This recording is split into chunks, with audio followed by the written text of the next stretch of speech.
We are live in London, and when I came to London, I looked up some of the greatest leaders in London. Thank you so much for joining me. This is James Goolnik, and let me read you his bio. Well, James, tell him about your book. Let me read your bio on your book first. So, James Goolnik of Bow Lane Dental Group. You can find his website at jamesgoolnik.com. That's James Goolnik, Goolnik.com. James is a clinical dentist and founder of the Bow Lane Dental Group in the City of London. He set the clinic up as a squat 15 years ago with the vision of having every dental specialty under one roof, including an on-site dental laboratory. James now has an award-winning team of 22. They provide caring, minimally invasive cosmetic dentistry. James is past president of the British Academy of Cosmetic Dentistry. He qualified from King's College Dental School and went to study a master's degree in conservative dentistry at the Eastman Dental Institute. James helps train the dental team worldwide regarding tooth whitening, minimally invasive dentistry, social media, and marketing. James is a key opinion leader and was voted the most influential person in UK dentistry in 2011 and 2012. He wrote a best-selling book called Brush about having a great business whilst having a life. In it, James shares his blueprint to create both a successful life and dental practice. 100% of the profits of the books goes to put my 4 boys through college. Thank you very much for that. And you said it's for a dental charity called Dentaid, which built and now supplies 2 dental clinics in Malawi. He is a father of 3 children, practicing Bikram Loga and Love Cedar. Thank you so much for being on my show. Thank you very much. You're an amazing man. Well, tell him about your book and tell us about your book. And congratulations on being voted by your peers. Thank you. Most influential man in dentistry twice. Thank you. When I came here, you were the dog I wanted to podcast interview Thank you. the most. I'm so excited I landed this gig. Thank you very much for coming here. I've been coming to the States loads of times and I keep missing you. So this time you're here and you brought 2 of the boys, so I'm expecting to see the other 2 next time. So yeah, I mean, I've been a dentist now for 25 years and it's amazing how the dental profession has changed over that time. When I first qualified, you thought, well, you go through dental school, then you do a master's degree, and that was enough skills that could get you through the whole of your career. But it's not the same anymore. Now it's changing all the time. The public are changing what they want from their dentist. Public opinions are changing, and we've got to relearn. And the stuff they told us 25 years ago, probably similar to you, is completely irrelevant. They didn't teach us anything about communication skills. They didn't teach us anything about what patients actually want and why they're sitting in that chair. We just saw a tooth and filled that tooth and forgot about the rest of it around it. So over the years, I've basically taught myself. I've gone to listen to people like you, gone all over the world to actually find out what people want and why they're actually there and what makes a dental practice successful and how you get a balance, because we see so many figures about the highest number of suicides in dentists, the highest number of alcoholics in dentistry, and I want to have a great life, and I love dentistry. People ask me, well, would you do it again? Definitely. And there's all these people out there and dentistry, oh, it's not as good as it was 20 years ago. It's brilliant. There's opportunity out there. It's just a matter of looking for the right opportunity. And what I've found is I don't get my inspiration in dentistry. I get it in all the other industries. You go to the best hotel and you think, why do I keep going back to that hotel? What is it about that hotel that wants me to go back there, even though there are other hotels nearby? And you think, well, actually, it's about the people. The people make me feel special and make me feel the experience is worth spending that money. And I don't care about the money, it's about the experience and that making me feel special. And obviously I've got to have the stay and all the rest of it. So why not do the same in dentistry? Why do people come to you? You think about it, when you get a new client in there, people are fixated about the number of new clients they can get every day. How many clients can I get in the room? Am I getting busy? And you forget about that actually. When you've got that new guy in the chair, you sit down, he's a 45-year-old accountant, he's sitting there, he's got a broken tooth, you think, why did he not go to his dentist beforehand? Why is he sitting in my chair to get me to fix this tooth when the previous dentist?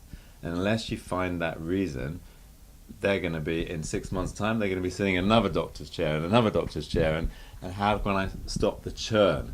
Why are they coming there? So just spending time building the rapport is so important. And that's one thing about the book, is building rapport, how you can build rapport quickly with somebody and find out actually what they want. Because what they say they want and what they actually really want are often 2 different things. So that's one big thing in dentistry, actually finding out what your client is looking for and why they left their previous dentist, because otherwise they're going to do the same to you. So I've been spending a lot of time actually looking, and is it the previous dentist hurt them, and that is the why they're moving to another one. Is it just because they've moved location, and they used to live in Scotland and now they've moved to England and into London, and that's why they've come to you? Is it because they're coming to see you because they know you do minimally invasive dentistry, and the previous dentist used to drill everything and not actually talk about the different options in that? And actually, it may be that the previous dentist actually did all those things but didn't communicate it properly. So there's a big thing about communicating what you offer your clients, giving them the different options, and then helping them make a decision on it, and then just making them understand and how they can come back for repeat business. Because what we want is spend so much money trying to attract a new patient. What we're trying to look at is actually it costs a lot of money to attract them. We don't want to keep attracting new clients.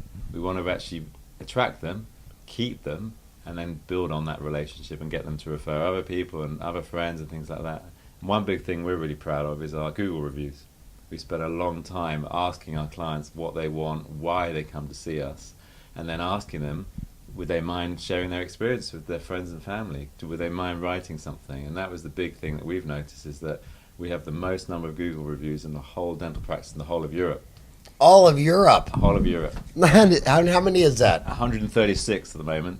Wow, that's to be commended. And I must have asked, we've probably asked 5 times that amount of people, but actually Google makes it harder and harder to get these Google reviews up. When we first asked for Google reviews, we were giving people iPads and saying, can you write the review? They were doing it in the office. And then Google changed it and they banned it. So if you do more than one review per IP address, so per location, if somebody does a review, they delete both of them. So if a husband and wife, you treat both of them and you ask them both for the reviews, and they go back home and they fill in their reviews both on their network at home, they get both deleted. They go up on Google, within a day they're both down again. So what you need to do is the husband needs to put the review on from his work computer, and the wife needs to put it from the home computer, and then you'll get 2 reviews. So we've slowly worked out what the formula for getting reviews up there, for asking people. It's similar to when you're asking for referrals. It's also asking them if you can do a favour. So usually it goes like this. So Howard, been brilliant treating you. I've loved it. I hope you've enjoyed the experience as well. We've finished now. You're healthy. I'd like to see you again in 6 months. And this is the reason why I want to see you, X, Y, and Z. Can I ask you a small favour? Yeah, sure. And they say, well, our practice grows by referrals. And we'd love to see our friends and family just like you, and with the experience doing the treatment on you. Would that be okay? And I said, yeah, sure. I said, could you write a little experience about why you found us and why you come to see us? And they go, no problem at all. I said, what I'm going to do is I'm going to send you a unique email which tells you all about the process, and if you wouldn't mind spending 30 seconds doing it. As long as it comes from the doctor, they'll fill it in. Actually, it's not me doing any of it. I just then delegate it to my team and they will do it all. And do you think these Google reviews actually helps you get more new patients? Yes, because nowadays people spend, on average, there's been lots of research about why people make a major buying decision. So if they're going to buy a car, or they're going to look at a holiday, or they're looking for a cosmetic dentistry, they spend on average about 70 hours researching, looking for why they would choose it. So for a dentist, they're going to ask their friends and family first if they know a good dentist. They're going to look on Google. If they're recommended a dentist, they're going to Google you. They're going to look on you. They're going to see what other people are saying about it. And what they do is, number one, trust is their friends and family, and then it's what other people like them are talking about. So if they spend their time on Facebook, they're going to trust their friends and family on Facebook. So they're going to look at your reviews on Facebook and see, actually, yeah, this is the sort of person I want to do. And the way we do with all our branding is actually make it very obvious what sort of dental care we offer at our clinic. So they know that we are very friendly. That's the biggest thing that we are. We do minimally invasive dentistry, and we offer all the different specialties. So if you come to see us, every sort of dental issue we will solve under one roof. You will not be sending you out anywhere else. We can control the whole customer experience, and we can make sure they're happy and they get the result they're looking for. And if somebody say, actually, I want the cheapest dentistry, they'll look at us, look at our price, and think, you know what, this is not the clinic for us. So we don't waste our time, they don't waste their time as well. So you put your prices on your website? Yeah, prices on the website as well. I think it's really important to be clear about what they're going to offer. Now, obviously, certain cases, if they're going to be a full mouth reconstruction, it's difficult to price that. It sounds like you're putting the customer first, which is something we don't do in dentistry, because when you say that, all the specialists there, they're going to get mad, because the oral surgeon wants the general dentist to send you to the oral surgery. The periodontist wants you to send them. The orthodontist. I mean, the specialist, they want the patient to have to go to 9 different places to get treatment. And you're saying the customer wants it all under one roof. They want it all on one roof. They want to be there, but they want somebody in charge. What they don't want is to have 3 different specialists arguing about what the best treatment. Does this tooth need to be saved or not? They don't want to have 3 different opinions on this tooth. They want to know, what would you do in your mouth? What should I do, doc? That's what they want to do. Now, the 3 specialists, we can argue amongst themselves and decide what we're going to do and the pros and cons of all the treatment. But when we deliver it to that patient, we deliver, this is what we recommend. And this is why. These are the advantages, this is disadvantages, and they don't get confused, and they will buy that treatment. If they trust you, and they believe what you're saying, and they understand it, they will buy it.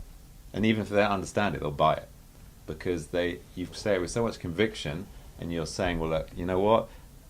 We've looked at your mouth as a case together, we've looked at all the different options, and this is what we think is best for what you're looking for. And then here's the costings, here's the treatment sequences, let's get you in with the treatment coordinator and she'll go through all of that. We handle the objections of that, the actual dentistry and what's best for them, and then we delegate the rest to the team who are much better at delivering timings and costings and things like that. But they do want an opinion, and people nowadays don't want to lose teeth. They want to keep their teeth. So when they've got an option of, well, we could take that, we can do a root canal, you can have a crown, either this is going to be the cost, or you know what, more predictable will be, let's take this tooth out, let's replace it with an implant, and you can forget about it for the rest of your life. They want to know those options, and people now Google dentists. If somebody says you need a root canal, they're going to Google root canal, and they're going to look at all the different scare stories of all the root canal, and they're going to get all worried and panicky.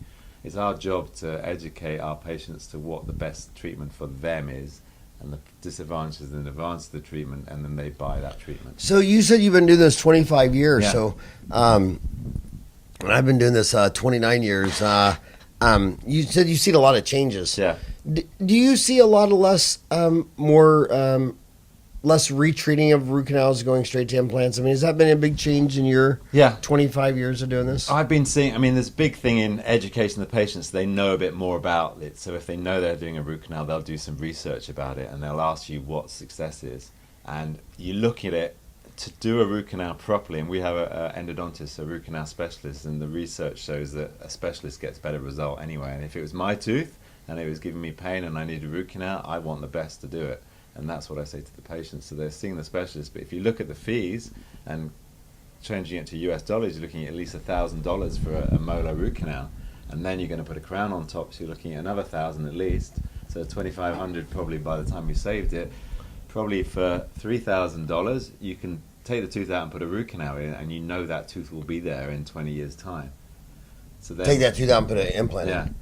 So And what do you think the patient wants more? Do you think they want to save their natural tooth, or get an most implant? of the time they would want, if they would want to know the probability of what the best success rate is, then you say to them, actually, if you're going to be spending the same amount of money but doing the crown and the root canal, the chances are that tooth is not going to be there in 10 years' time. So if they look at that and they say, actually, you know what, a lot of people are scared of dentists. They don't want to have treatment. If they know that they can have treatment once and it's done for the rest of their lives, or they're going to have to come back and every 5-10 years replace that crown or do the root canal again, most of them will prefer to do the whole thing and get it sorted permanently. Now, are you placing the implants, or you are under one roof, or are you having a periodontist or a surgeon? We have a specialist implantologist. So it's an implantologist. Yeah, so it's in the UK there isn't a specialist as an implantologist, so it's usually the periodontist. And we also have another dentist that's got a master's degree in implants. So all he does is implants. But there isn't a specialism in the UK for... There isn't in the United States either. Isn't that okay? Same thing. So an interesting case though in Texas. A guy started advertising that he was a specialist in implantology. So the American Dental Association and Texas Dental Association sued him, saying that's not a specialty. And the courts ruled, well, who are you? The American Dental, it's a membership club. You're not a government. You're not legal. You're just a club, and so you can kick him out of your club. But he certainly is an implantologist. That's all he does. So all the courts want to know is, is this really all you Yeah. do? And he says, yeah, this is what I do. And I thought it was, we don't have an implantology specialist because the dentists always worry about themselves. Yeah. Well, what about the oral surgeon? What about the periodontist? Well, at most companies, you just put the customer first. Yeah. And the customer is very stressed in America because he's had implants, he moved, some new dentist doesn't even know what the implant was, he doesn't know how to fix it, and he sends it to a periodontist. The periodontist says, well, I can do this, but then you need to go back, and it is stressful. And they want to go just to one guy who could say, I'll fix any implant problem you got. I'll figure out what the implant is. I'll fix it. One guy. So the customer should always be first. That's what we have here, because we have whatever the issue is, we're going to fix it. We're not going to be sending them all over the place. We'll find out what it is. That's the benefit of the internet and Dental Town. If you're not sure what the implant is, you've got the image up there, you email it on, you upload it and say, does anyone know what this implant system is? Within an hour, you've got like 6 things and you've got this right screwdriver and you get on and do it. So the patients don't want to be worried about it. They just want a healthy mouth. And the big things that we've also noticed is since the last 5-10 years, since Extreme Makeover and a lot of people having cosmetic dentistry and aesthetic dentistry, so there's a big demand for tooth whitening and having a nice smile. And there's actually research that just came out last week that actually you get better career prospects with a nice smile. People trust you, you're more confident, you're more likely to get a raise. And the biggest way of doing it is just whitening. Whitening is massive. So you mentioned Extreme Makeover all the way, Bill Dorfman in Yeah. America. So did that show make it all the way to London? It did, and they had a UK version of Extreme Makeover as well. And Who was the dentist on that? So they've had different ones. So each season they had a different dentist on it. So there was unlike the US, they had one dentist doing the whole Bill thing. Dorfman. Yeah. In the UK, we've had 5 or 6 different dentists doing it to keep in Bill's shoes. He's got big shoes, so he needs a few people to fill them. Yeah, and he what an amazing man, and he was just so cut out for Hollywood. But the big thing that helped us was we were the first practice in the UK to do Bright Smile. So when Bright Smile came out, they were the first dental brand to advertise direct to the consumer. Okay, explain to Bright Smile, because you're talking to at least 145 different countries there. So Bright Smile is an in-office whitening system using a peroxide-based chemical. So, and the way the business model worked was slightly different, is instead of you buying the machine, you paid per procedure, which rented the machine. So as long as you were doing a certain number of in-office whitenings per month, they would leave you the machine. So you'd have the whitening machine. It's basically a heat source to accelerate the process. And what year did you buy this in? So this was probably 2002, 2003. So we were one of the first practices in the UK. We were the first practice in the UK to have it and one of the first in Europe to have it. We got the first machine in. We did loads and loads of whitening, and it was brilliant because they were marketing directly to the public. They're going, would you like a wider smile? And I remember my third patient who came in, and he came in and he said, I've read this advert in the newspaper. There's a newspaper in the UK called the Evening Standard. I've read this advert. It's about whiter teeth in an hour, and I've always wanted whiter teeth. Can you fix me, doc? So he smiled at me, and he had 4 incisors. That is the only teeth he had in his whole mouth. 4 incisors. And he came in, and I said, well, when's the last time you went to the dentist? About 15 years ago. I said, do you have any problems eating? No. Any worries about your smile? No, I just want it whiter. And this guy had come in, and he spent we whitened his teeth, £500 whitening his teeth, because that was the motivator to get in. 6 months down the line, he had dentures, and then 2 years later, we gave him a full mouth set of implants. But it was the advert for Bright Smile that got him in the clinic. Nothing else would have come in the clinic. He wasn't having problems with smile. He just thought they were a bit yellow. There's 4 teeth. Well, that's an interesting question that a lot of young dentists are always asking on Dental Town, though. The biggest joke in dentistry is patient comes in, I tell them they had 6 cavities and gum disease and need 4 quadrants of root planing teeth, and the patient says, well, can I get my teeth whitened? Yeah. And a lot of the young dentists are kind of militant. Like, no, you first have to get your cleaning and gum disease and fillings and cavities, and then they run off the patient. Yeah. And they're always saying, well, I told this patient they had to do this, and they said, well, they just want a cleaning, and I'm not doing a cleaning because that's malpractice. I'm like, okay, it's malpractice, but how many dentists you know in jail for this? I don't think it's malpractice from my point of view. Because you're building a trust. Yeah, my thing is they're coming in for a specific reason, especially that first visit. it's all about the relationship and building the trust. If you don't deliver what they want on that first visit or pretty soon to it, they'll go somewhere else that will deliver it. Now, from my point of view, it's malpractice if you don't tell them there's other things going on. So from that sort of thing, I say, well, actually, I understand you want to whiten your teeth. We take loads of photographs, loads of pictures, and we put them on the big screen, and we say, what would you like to change about your smile? And a lot of the time when they see that picture and they go, oh, I've never noticed this or never noticed that, they will diagnose the dentistry and say what you want. But if there's somebody like that who just wants whitening, you say, well, look, okay, there are other issues in your mouth. There's this, and this. We need to do this, but let's whiten your teeth, make you feel better about them. I'm going to teach you how to brush them better. We'll get you with a hygienist, go through that, and then we'll go through the rest of the treatment sequence. And they'll come back because, one, you've listened to them, you've delivered them a win early on. They suddenly think, actually, you look whiter, but then they look in between the teeth, and in between they're not whiter because there's tartar there or calculus. So then they go to the hygienist to clean those bits off. They're taught how to brush. They notice their breath tastes better. Suddenly, their gums don't bleed. Then they'll come and they say, you know what, I trust this guy because he's told me this, he's done this, and the bill started off at maybe $200, gone to $500, $1,000. They end up spending $20,000 over the year, but they built that relationship with you. They trust you, and they'll buy any dentistry after that. But if you send them away and say, you know what, you've got gum disease, you need this, I'm not going to whiten this tooth because it's slightly mobile, they're going to go somewhere else. Or they'll think, you know what, I'm not going to dentist, I don't trust them, I'll buy it on eBay, I'll buy it on Amazon, I'm going to whiten my own teeth, and then they'll wait another 5-10 years before they feel confident enough to come back to the dentist. So that's the big thing that we can do as a dental profession, is reduce those barriers to entry, make it cheaper to come in, make it nicer. The big thing that's happened in the UK is we have direct access. I don't know if you have it in the US, where patients can walk off the street and go straight and see a hygienist. Beforehand, they used to have prescription from a dentist. Now they can just walk off the street and have their teeth cleaned. And it's up to the hygienist then to give them a nice experience, teach them how to brush, maybe take some photos and say, look, there's a cavity here, this maybe needs to be done. Just plant a seed. Maybe they'll come back in 6 months and get the cavity done, but they'll come back to you to have the cavity done because you didn't give them you didn't sell them, you didn't pressurize them, you made it a comfortable experience, as pain-free as we possibly can. I hate the dentists who say painless dentistry, nothing's going to hurt. It's impossible. You cannot deliver some sort of dental care without something going on. If you tell them it's painless and then suddenly they feel something, they're never going to trust you again. What's more rare, a painless dentist or a painless marriage? I'm not sure I can answer that one. So when did hygienists be able to do direct access? So it's about a year ago. What do you think? So the patients can go straight in. What do you think of that? First of all, what do you think of that concept, letting consumer? I think it's great. And then how does it look a year later? I think it's good because it lowers the barrier to entry, because beforehand you have to go for the doctor first, and a lot of doctors are scary. Doctors are going to be looking for cavities. The patients think, well, I'm going to a dentist, they're going to look for this, they're going to know this, they're going to tell me off for this. I know I don't brush my teeth. If they go to a hygienist first, it's cheaper, so you're paying £90 or $100.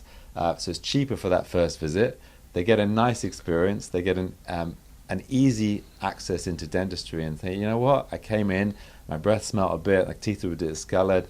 Within 45 minutes, they look better. I can suddenly see them. When they look better, people then spend longer looking after something. It's like anything. You get your car cleaned, you're going to look after it longer than when if it's dirty, you won't care so much about it. So they really make an effort. And then they see the practice, they see the team, think, you know what, it's not as bad, it doesn't smell as bad as it used to be. I don't hear all the sounds. It's much more friendly than it used to be. Dentistry's better. And then they come back more and more and more. And hygienists are very well trained to educate patients, motivate them, and they communicate better than dentists. A lot of dentists I met do not communicate. Is that because most hygienists are women and most dentists are men? Do you think it's just demographically that simple? I think it's that as well, but they're taught to talk to people because they've got usually most hygienists work on their own. There's no one else in the room, so it's odd if you're in the room and there's just two of you and there's no one talking.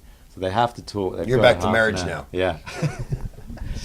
There's a half an hour, 45-minute appointment. They talk, and it's a one-way conversation because you can't really reply back when you've got all the instruments in the mouth.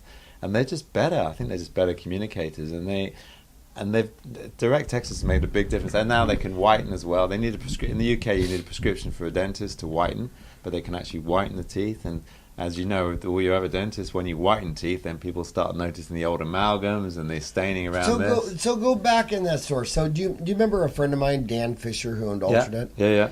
When he started selling bleaching in the UK, they banned it, and he spent like $1 million in a lot of years. So can you tell him that story to these young dentists? Yeah. So what was all that about? Why did he have to spend $1 million in legal fees to sell bleaching in the UK? There's basically peroxide was banned in the UK. You couldn't use it because what happened is the government in the UK, was European law really, but the European law was anything that had more than 0.1% peroxide was a bleach and was banned. And the reason it happened is because there was peroxide in hair chemicals and cosmetics because people wanted to whiten Try their not to face. mention hair. Just sorry. use other examples.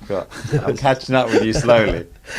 So basically what people were buying hair products and they were having peroxide in it and they were using it to bleach their teeth, changing colour, and they're burning themselves and they were damaging their eyes and they were using skin. So the European Parliament, putting laws in at the moment, said, right, anything that has more than 0.1% peroxide is a bleaching product and you cannot use it. And they banned it uniquely around the whole of Europe.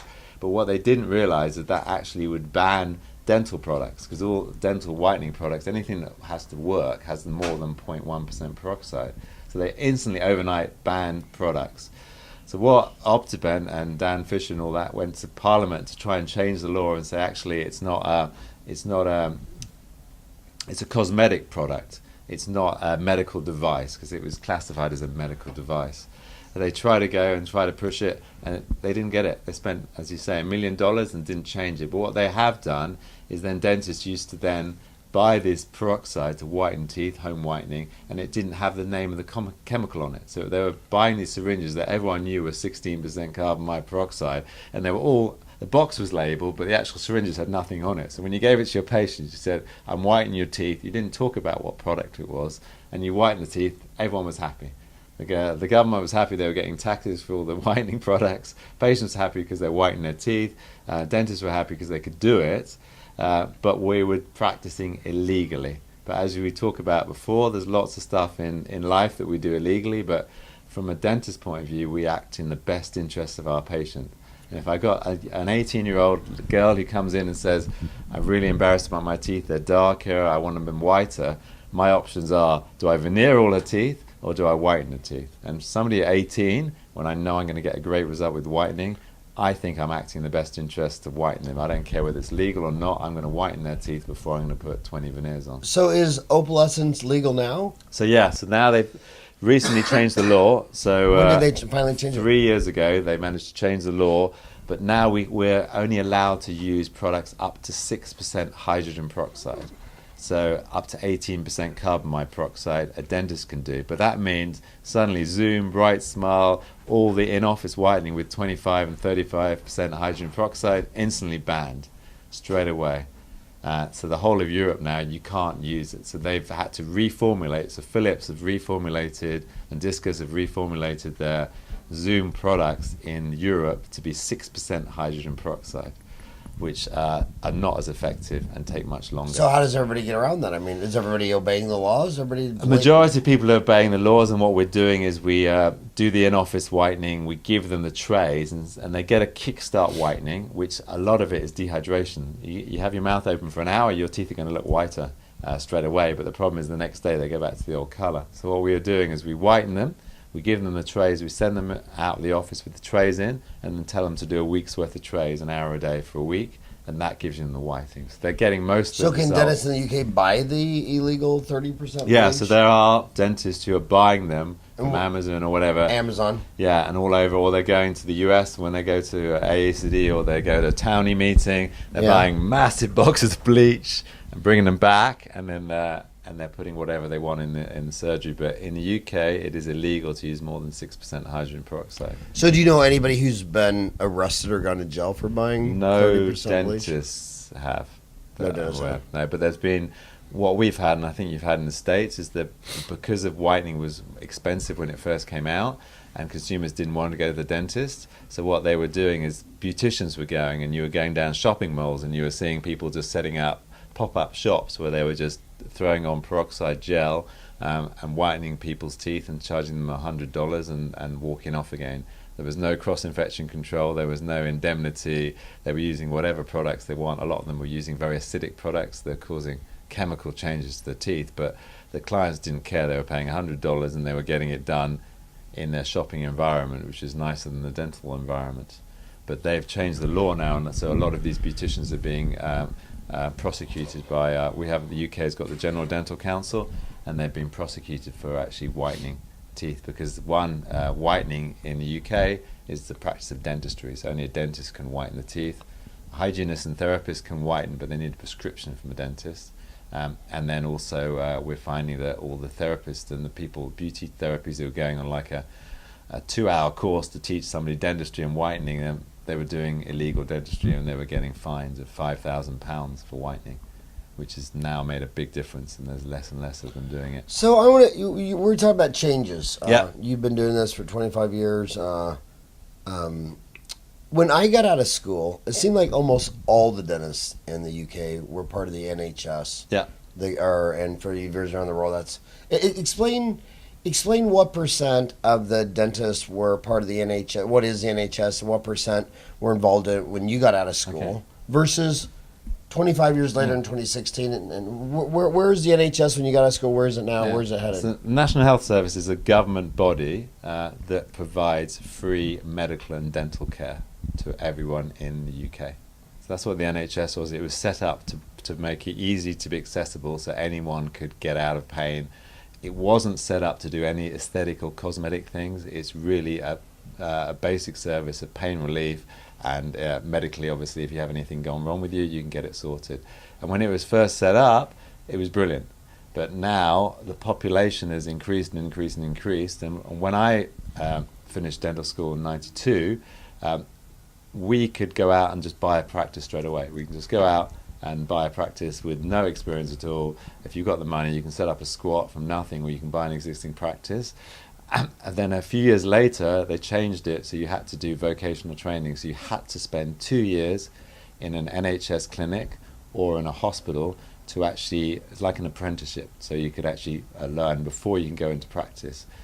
And when I finished, probably 95% of dentists were either, probably I would say 90% of dentists were fully NHS. There were 5% private, and there were 5% mixed. Over the years, and what do you mean mixed? by mixed? They did some NHS, the government work, and they did some private work. So they would say, if somebody came in and said, "Look, I want to have a new filling," they said, "Well, you can only have a silver filling, amalgam filling on the NHS, but if you want to pay, I can do it privately, and you can have a tooth-coloured filling, so you can have a composite resin." So it gave the patients options. The NHS gave you basic dental care. You wanted something more aesthetic, or so when you got out of school, it functional. was 90% NHS, 5% mixed, 5% cash. Yeah. And as it's progressed, the NHS have paid dentists less and less, given them more and more paperwork, so made it harder and harder to practice ethical dentistry and profitable dentistry. So what's happened is more and more dentists have switched to mixed. So they've done, and what that now is that some practices just do children on the NHS, and all adults they pay privately. But they're still limited, so I would say now there's about 10% fully private practices. So all they do is private care. They do not take any government work. Now we've got about 40% now mixed practices where they do NHS and they do private work, and the last 50% do NHS. But that is slowly decreasing as the government puts more and more pressures on the dentists. They have to see more and more patients. It gets more and more stressful for them, and they can't deliver good quality dentistry for the amount of money they're getting paid. So people are looking at other schemes like having their own in-house schemes, so an in-office sort of capitation scheme where you pay a monthly fee. And that's one thing that we do. We do a scheme called Smile for Life, where the patients pay £20 a month. And what they do from that is they get two hygiene visits, they get a dental checkup, they get as many x-rays as they need, preventive care, they get a worldwide insurance. If you fall over and smash a tooth, go anywhere in the world and you get up to £2,000 paid for it, and then you get 10% off your treatment. And you set this up yourself? We set it up ourselves. And that's one thing we found. It's like a membership scheme. We found it's been great because it keeps loyalty. when if somebody's spent a lot of money with you getting them healthy, you say, well, if you want to stay healthy, we need to see you regularly, you need to maintain it. One of the barriers to it is maybe I can't afford to pay £300 every time I come every 6 months to treatment, but I can afford to pay £20 a month. So it gives them an easier way to pay. How long have you been doing this? About 5 years now. And how can my homies learn more about this? So, I mean, there's a company that we now use called DPAS, and you look on their website, and we'll put up the link. They help manage the scheme. And do they just do this for the UK, or do they also do around the world? I'm not sure. We'll have to have a look. Okay. Google it. But talk about it. The good thing about it, which I like about them, is that you can tailor the plan to your practice. You can say, you know what, I would like one plan for somebody paying £10 a month, and what that gives them is one hygienist visit a year, 10% discount off their treatment. You can give them free whitening. You can do whatever you want. They take an administrative fee of about £1 per month per patient. They chase up the patients if they don't pay. They send us a monthly report to say you've got 25 patients, you've got 500 patients, whatever. So you can see what it is, who's paid, who hasn't paid. And as we know with direct debits and maintenance, probably 10% of clients don't even come back when they have that. They've paid for their hygienist, they're too busy. They maybe only come once a year rather than twice a year. But it's a regular income for the practice and for the dentist. They get paid every month whether the patient turns up or not. They're much more loyal to you because every month they see Bowlane Dental on their credit, on their statement, on their bank statement every time. They come in regularly because they've paid for the treatments. And so they get a discount. You're not doing the administration No, for this nothing. yourself. All we do is the company does it. So basically when the client signs up for there it. was another company that did it too. What was the other one? There's another one called Denplan. Denplan or Denplan? DENPLAN. That's a bigger organization that does it. And you have different ways of doing it, but that for us it worked really well because we can brand it as our own brand. It doesn't have to be branded as another clinic. And the patients with pay Denplan or the other one? Denplan is branded as Denplan, but DPS you can brand it as your own. It's another option. What we talked about over the last half an hour is reducing the barriers for dental care, and for us it's another option to patients. They pay their mobile phone bill monthly. They pay their internet monthly. They're used to having monthly payments. This is another one. This is their dental care every month. You can choose what you want. You can have 2 or 3 plans. One thing we do a lot is surveying our patients. So we use an online thing called Survey Monkey. Yes. Survey Monkey. It's brilliant. So it's a free, for the basic service, it's free. How do they make money, by the way? I've always wondered that. I think what they try and do is they upsell you to the premium version where you have all these lovely graphs and you can send more out, and also they have banner advertising and things like that. But I think it's brilliant. So what we do is every 4 months we send a survey out to our clients and we're saying, well, what would you want more of? Because what I think they want more of may be something different. What magazines do you want in the waiting room? What barriers are you having to dental care? And we find out, and what happens with our one is they choose which clinician, so which dentist they're seeing, which hygienist they're choosing, and we can actually see how long they've been kept waiting and what they want. And they tell us loads of things that we wouldn't even think about. So why do you come to this clinic? One of the guys, I don't know if you're allowed to say any swear words on this show. Hell no. Hell no. There's no cussing on my damn show. No cussing. Good. So one of the things, I send it out to the clinic. We send it out. We've got 3,000 active patients on our database. We sent it out, and one of the guys came back and said, why did you come to Bowlane Dental Group? He said, because you guys have got cool shit. That is why they come. So I'm thinking, actually, all the other stuff we do, the communication skills, all the cleanliness, all the CPD, all the rest of it, CE courses we do, it's the cool shit. It's that we've got movie glasses, so when they're having treatment they can watch a DVD. That's the sort of thing they like. They like all the cool stuff. I want you to put your dad hat on for a minute, because you said when you got out of school, 5% were just private only. Yeah. And now that's doubled to 10. Yeah. And you said that the mix of cash and insurance was only another 5%. Yeah. Now that's 40%. Yeah. So in America and England, I want you to talk to the dental school graduates, because they're graduating, big fans of our shows. They're seniors in dental school. They've just been out there working with someone. In America, the question is, Do I sign up for all these PPO insurance like 82% of the dentists do that I do the dentistry Yeah. 40% less? In the UK they're asking, do I sign up for the NHS? What so we've done this Yeah, a we've couple done of it. decades. What would you say to that 25-year-old girl? She's right there and she's walking out of school right now. This is June 15th. She just graduated 3 weeks ago. Talk to that girl. So what I would say, get a mentor. Biggest change for me is getting a mentor. Actually looking at the industry and saying, who do you admire? Who do you respect? Who has done great things in dentistry, but also in other walks of life? If you see somebody, and actually communicate with that person. So you read Howard's book, you like it, send him an email and say how much you like it, how much you respect it, ask him a question, build a rapport with that person and say, you know what, I'd like to spend some time with you. Would you mind me coming down to your office and spending half a day with you? And really use that relationship, because what we've found is that over my career, there's been lots of people that I've respected and admired and thought, you know what, they've done a great thing.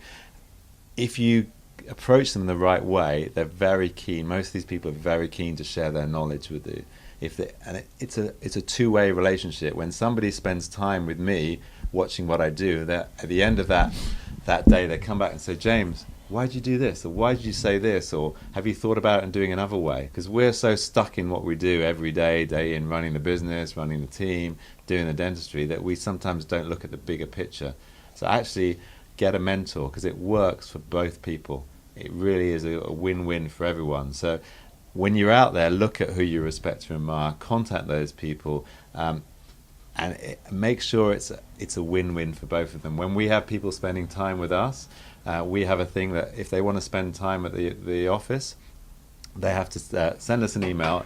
The worst thing they can do is, dear sir, madam, I'd like to spend time with you because I like you, or whatever. It has to be personalized. If you can write a letter, brilliant. People don't get letters anymore. It's very personal. A handwritten letter. Dear James, this is I've loved watching this. I've read your book. I like this and this and this. Would you mind if I came round and spend some time with you? Don't make it really onerous. Don't say I've got August off, so I want to spend the whole month with you. It's too much. Just start the relationship slowly. When you come into the office, bring all the team members cookies or muffins, or give them something. Make them realize that you really value the time that they've given up for you. And then at the end of that time, they send us a little summary of what they've spent, what they've learned from us, how they think we can improve things, and it's a win-win for everybody. So, and over that time, as you get to different career pathways, send your mentor an email and say, look, I've been offered this and this position, what do you think? Use them as a sounding board for different ideas. And that's what I would say with younger dentists, because there's so many choices out there. Do they want to specialize? Do they want to set up their own clinic? Do they want to work for somebody else? Do they want to work for a corporate? Try and get as much knowledge and suck up that knowledge from all the people who've gone through it before. We've done the 20 odd years. We've done so many mistakes. There's so many things that have gone wrong. We could spend 5 hours on the podcast talking about all the things I've done wrong that haven't worked, but I've learned from most of those mistakes, and actually try and fast track the success by actually saying, well, Howard, what did you do that didn't work? What did you do that did work?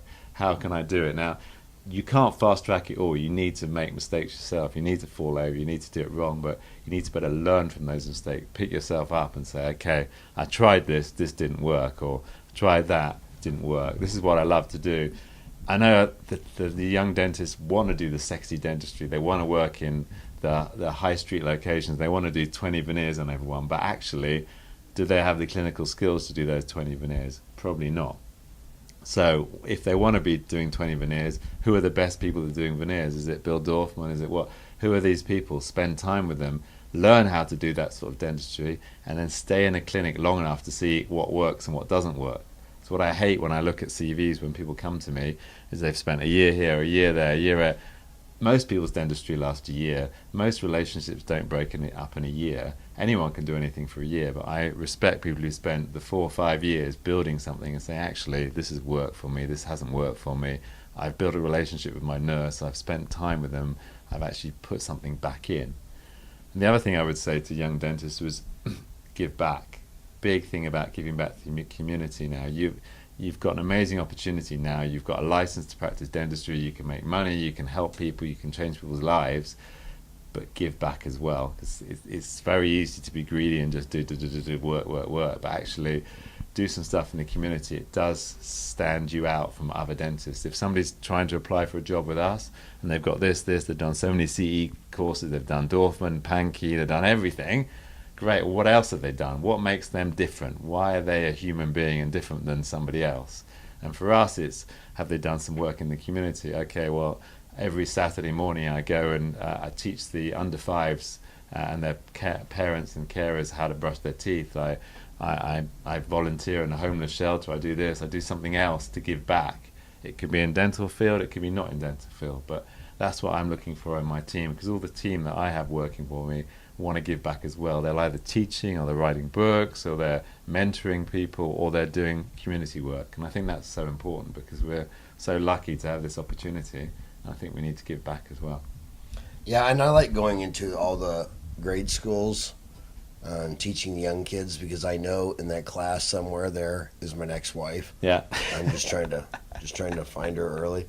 I'm just kidding. But also, I don't know if you're having the States, but there's a big increase of caries, dental disease in the UK now, and it's all because of the sugar in this. I'm glad you're having the Diet Coke. Anyone who's not watching it, well, let's talk about that. Coke. There's so many dentists who tell their patients that Diet Coke is just as bad as regular Coke because of saccharin. Yeah. It's like, okay, sugar, there's a million papers showing it's linked to diabetes, obesity, dental decay, and then that saccharin being bad. I mean, there's like a handful of papers. Most of them say it's bullshit research. It was applied to. So, do you really think a doctor of dental surgery can say that this is just as evil as regular Coke in a society filled with obesity, diabetes? And I think the problem is everything is bad for you if you have too much of it. Water's bad for you if you have too much of it. So I think we as dentists can help educate our patients and say, well, look,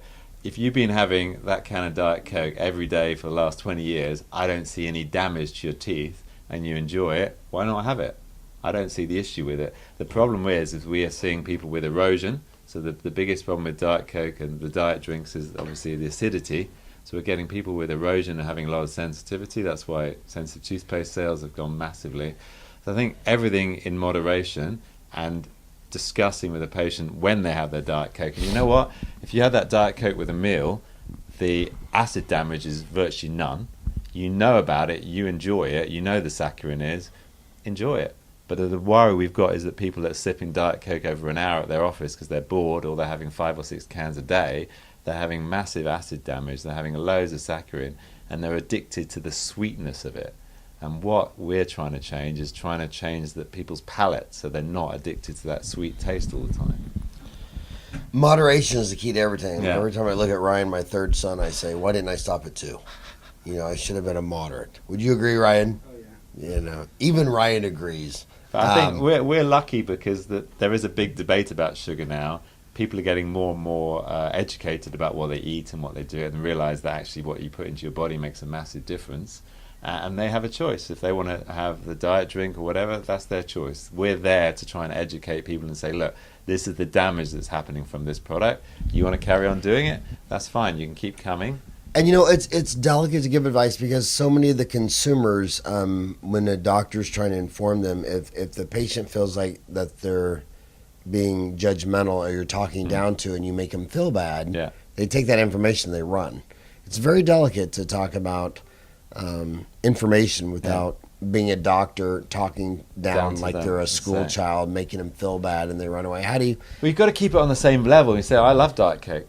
It's just, there's nothing... You've got to look at why you're having something and when you're having it, realizing that the benefits and say, look, I'm human as well. I love sugar.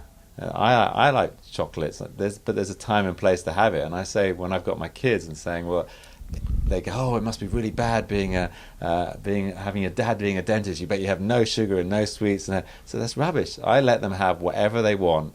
Once a week, they have a massive binge. So they have like an hour, they watch a movie, they can eat whatever they want, Haribo's, Coke, Diet Coke, they can chuck it in. That's how you do? Yeah, because what they find is it's great. They look forward to that once. They eat loads, they feel sick, they feel awful about an hour later, and they don't want to have any for the rest of the week.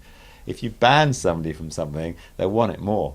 If you say you can't have that Diet Coke, they're going to want it more. You can't do that. And I think for a patient point of view, we've got to build that trust and that rapport and that connection with the patient first, because they're not going to listen to us otherwise. If you go straight the first appointment, you're drinking too much diet soda, you're drinking this, you're doing this, you're going to lose your teeth, they're just going to run.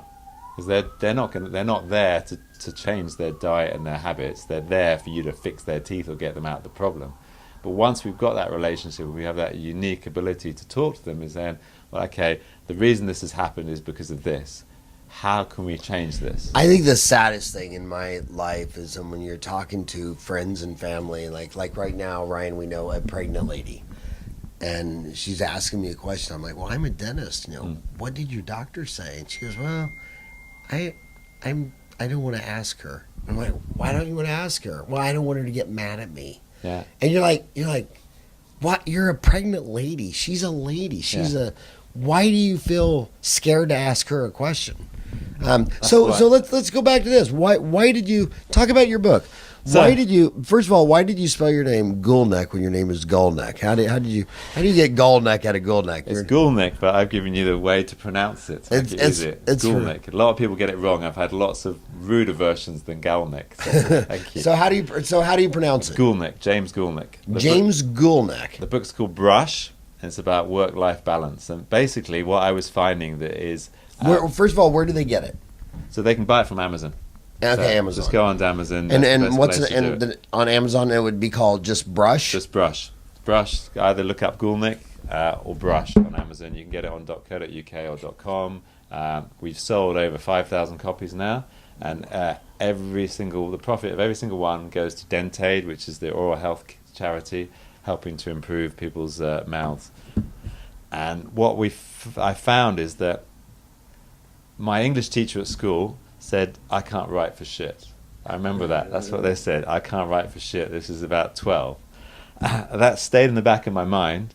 And what I found is that over the years, I've been mentoring more and more dental students, being president of the British Academy of Cosmetic Dentists. There have been lots of dentists who've asked me my career pathway and how I've got into dentistry, why I've chosen different things, how I chose a mentor, how I keep sane, why do dentists have an increased risk of suicide? Why do they smoke and eat rubbish and don't look after themselves?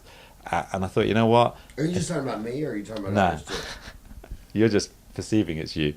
And what I found is that I thought, well, you know what? I'm going to start writing things down. So I started writing things down, and before I know it, I've written 10,000 words, and I started doing more and more. That's the book. So I started doing more and more and more writing, and thought, you know what, this is working really well. So I decided to put it into a book. So I wrote the book, and then I thought, well, I'm a dentist, not an author. I'm not going to make my profits and my livelihood out of writing. I just enjoy it. I want to give back. So I actually wrote to 20 charities and saying, I've written this book. I'm going to launch it in a few months' time. I'd like to donate all the proceeds to your charity. What do you think? It's amazing. Of 20 charities I'm writing to them saying this, only 4 of them bothered to reply to me. So I'm offering them free money and they're not even replying. And of the 4, I met all 4 of the charities, and one of them just stood out, Dentaid, that actually they're saying, well, okay, what do you want to do with it? So then we looked and said, okay, well, I want to build a clinic. I would like to do something, but I also want to travel. So they said, actually, there's a big demand for dentistry in Malawi. From the money you're going to generate from the book sales, you can help equip and build 2 dental surgeries in Malawi, and then you can take a team across. So we built. Tell them where Malawi is. So Malawi is in Africa, and it's obviously a developing country. There's not a lot of dentistry there. Majority of the treatment is just pulling a tooth out. They can walk 6 or 7 hours to the nearest hospital, take a tooth out, and then walk 6 or 7 hours back again. There was no real dental care there. So we took a team of 15 across there, and we spent 2 weeks working in the clinics, teaching other dentists, other skills. We're taking composite machines. We took a mobile dental chair out there so they could go into communities, make it, and it was a massive eye opener because I'd not seen dental care like that before. They were the most efficient extractors ever. They could take out any tooth with any instrument in about 30 seconds, whereas the US and UK dentists need a whole series of instruments. They were in and out. So we learned a lot of skills from them. But yeah, all the book sales go from that. I really enjoyed the process of writing it. Unfortunately, my English teacher is dead now, otherwise I would have sent them a copy of the book and said, actually, you're wrong, I can write it. The nicest thing is, like you, every day I get letters from people saying, I really enjoyed the book, I really enjoyed this is what I've learned about it, now I've got a mentor, this is great, I wasn't sure what specialism to do in dentistry, but now I know why. I wasn't sure if I wanted to set up a clinic or not, but I've thought about it now, I've read this, it's really helped me. So I've really enjoyed the process of doing it, giving back, and I want to write another one now. So now do you have this in audio too? Yes, it's on audio. It's on audio. You can Wow. audio, you can download it. Yeah, it's been brilliant. I've really, really enjoyed it. And it's just nice to give back and nice to have something tangible to say, you know what, I wrote this. I've written a little inscription to my kids in there. And Another great marketing thing you might want to do is if you did a online course on your book. Yeah. And you could have the deal where they did online course and then they on Dentaltown because Dentaltown would be huge marketing. So we put up about 350 courses on Dentaltown. They've been viewed over 600,000 times. You ought to do a course called Brush by James Goolnik, and if they pay for the course, they get the book. Yeah. So they get to see you, they get to see the book. It could be audiobooks or something. I mean, I'm just thinking out loud. No, love to do it. I mean, it's just nice to get it all out there. What I did is I sent a copy of the book to every dental school in the UK, so they've all got copies of the books. It was just nice to give something back and make people realize. And we're always learning. I mean, one of my favorite quotes that I've got on the front of the book is "Love, be loved, and never stop learning." And I think us as dentists and human beings, that we're always learning. We're learning from our mistakes. We never got it right. We're always, that's why they call it dental practice, because we're always practicing. One day we might get it right. I'm not sure if we ever will get it right, but we keep practicing. And I think that it's lovely now with the internet. There's such a global network in Dentaltown that people can share things. And everyone's been in, you think you're the only one who's come up with a certain situation, whether it's a clinical situation or a problem with a member of the team or a personal situation at home. There's always at least 50 other people who've had exactly the same experience, and you can put it up there and somebody say, you know what, this happened to me. So one, you feel validated, think, you know what, I'm not the only person, and then they come up with 4 or 5 strategies of how to fix that problem. And that's what's great about a dental community. You can go anywhere in the world. People love sharing, and now with the website, it's a brilliant way that you can share information and make people feel safe. So if any of my homies want to contact you, what's the best way to contact you? Best way to contact me, you can contact me, you can email me, James at bowlanedental.com. It's bowlanedental.com. You can find me on Twitter at James Goolnik. And you can also find me on Facebook. And please contact me, send me any questions, queries. If you like the book, put a little review on Amazon. If you don't like the book, put a review about Howard's book, because that's awesome as well. So, my favorite review of my book was, Dr. Farran, the next time I see you, I hope it's in an ISIS video. Was that good? Was that a good review? I still can't figure it out. So what? Give you 5 stars. That's the question. Where are you at on Twitter? I'm following you on Twitter. Yeah, you are. So we had should dinner take last night. Yeah, we should take a picture and tweet that out. Or yeah, please. If you see the picture of Howard and I live, please retweet it. The person who retweets it the most, I'm going to send them a copy of a book. So. Oh, there you go. But hey, seriously, you're voted most influential person in UK dentistry in 2011, 2012, and there's got to be almost 50,000 dentists in the UK. Yep. You're a legend to me. To every one of my American friends who lecture here, like Gary Takis and on, you're a legend to so many. Seriously, dude, thank you so much for all that you've done for dentistry. Thank you for your book. Thank you for everything. You're a hell of an amazing man, and I feel really honored to have landed this interview with you. Thank you very much. All right, buddy. Okay. All Take right. care.